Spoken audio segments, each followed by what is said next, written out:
আসসালামু আলাইকুম আমার প্রিয় বন্ধুরা। আশা করি তোমরা সবাই ভালো আছো আর আমিও ভালো আছি। আর আজকে আমার বন্ধুদের সাথে শেয়ার করছি শীত স্পেশাল মজাদার ভাজি রেসিপি। যদিও আমরা সবসময় নানান রকমের ভাজি রেসিপি ট্রাই করে থাকি, তবে এই ভাজিটা শুধুমাত্র শীতের সময় খাওয়া হয়, শীতের সব টাটকা টাটকা সবজি দিয়ে। শীতের নতুন ফুলকপি, নতুন আলু, নতুন শিম আর দেশি টমেটো দিয়ে একসাথে মিক্স করে যখন এই ভাজিটা রান্না করা হয়, খেতে কিন্তু সত্যিই দারুণ লাগে। আর মা আজকে এই মজাদার ভাজিটা বাসায় রান্না করছে, ভাবলাম আমার বন্ধুদের সাথেও শেয়ার করা যাক। আশা করি আমার বন্ধুদের কাছেও ভালো লাগবে।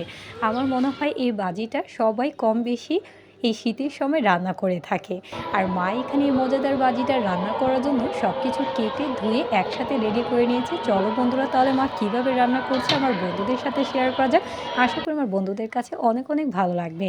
আর মা ভাজিটা রান্না করার জন্য ফ্রাই প্যানে সয়াবিন তেল দিয়ে দিল আর পরিমাণে অল্প একটু পেঁয়াজ কুচি দিয়ে দিচ্ছে। আর এখন ভালো করে নেড়ে চেড়ে পেঁয়াজটা লাল করে নিচ্ছে। আর পেঁয়াজটা আস্তে আস্তে লাল হয়ে আসলে এখন হচ্ছে মা আগে থেকে কেটে রাখা সব সবজিগুলো দিয়ে দিচ্ছি। এখানে হচ্ছে নতুন আলু আর শিম দিয়ে দিল একসাথে।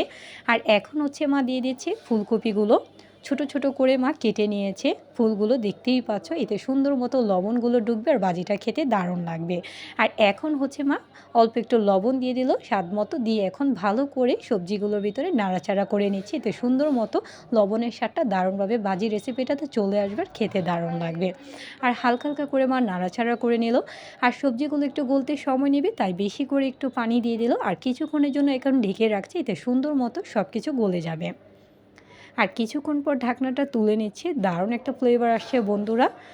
আর এখন হচ্ছে মা আবারও একটু হালকা হালকা করে নাড়াচাড়া করে নিচ্ছে, যে যদিও এখনও সবজিগুলো সুন্দর মতো করে গলে নাই, তাই ভালো করে হচ্ছে মা হালকা হালকা করে নাড়াচাড়া করে নিল।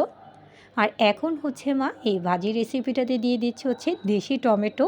আর এই মা এখানে হচ্ছে এই ভাজিটা কাঁচা দেশি টমেটো দিচ্ছে, এতে হচ্ছে এই ভাজি রেসিপিটা খেতে আরও বেশি দুর্দান্ত লাগে এই কাঁচা দেশি টমেটো দিলে।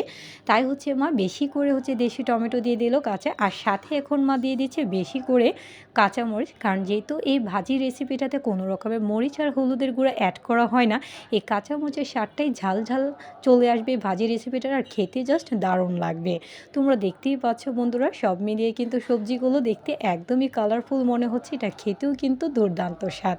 অবশ্যই কিন্তু একবার হলেও আবার মায়ের মতো করে এই মজাদার ভাজি রেসিপিটি ট্রাই করবে। আশা করি আমার বন্ধুদের কাছে ভালো লাগবে। আর আস্তে আস্তে সব সবজিগুলো কিন্তু গলে আসছে, তাই হচ্ছে মা আবারও হালকা হালকা করে নাড়াচাড়া করে নিচ্ছে। আর দারুণ ফ্লেভার আসছে বন্ধুরা, গ্রানেই পেট ভরে যাচ্ছে। আর এখন হচ্ছে মা দিয়ে দিল হচ্ছে পেঁয়াজ কলি, যেটা এই শীতের সময় পাওয়া যায়। বুঝতেই পারছো শীতের সব টাটকা টাটকা সব কিছু দেওয়া আছে। আর টাটকা সব কিছুতে কিন্তু আসলেই সেই স্বাদ যা বলে বোঝানোর মতন। আর এখন মা পেঁয়াজ পাতাটা দিয়ে হালকা হালকা করে নাড়াচাড়া করে নিল, এতে ভাজি রেসিপিটা আরও ফ্লেভারফুল হয়। আর মায়ের হাতে এই ভাজিটা কিন্তু অলরেডি হয়ে গেল একদম ইজিলি। আশা করি আমার বন্ধুদের কাছে আমার মায়ের হাতের এই মজাদার শীত স্পেশাল ভাজি রেসিপিটা ভালো লেগেছে। তোমরা কিন্তু লাইক কমেন্ট শেয়ার করতে ভুলবে না। যারা যারা আমাকে সাপোর্ট করছো অসংখ্য ধন্যবাদ, যারা এখনও সাপোর্ট করেনি সাপোর্ট করে ফেলো আমার নিত্য নতুন ভিডিও দেখার জন্য। Thanks for watching my video. Allah Hafiz.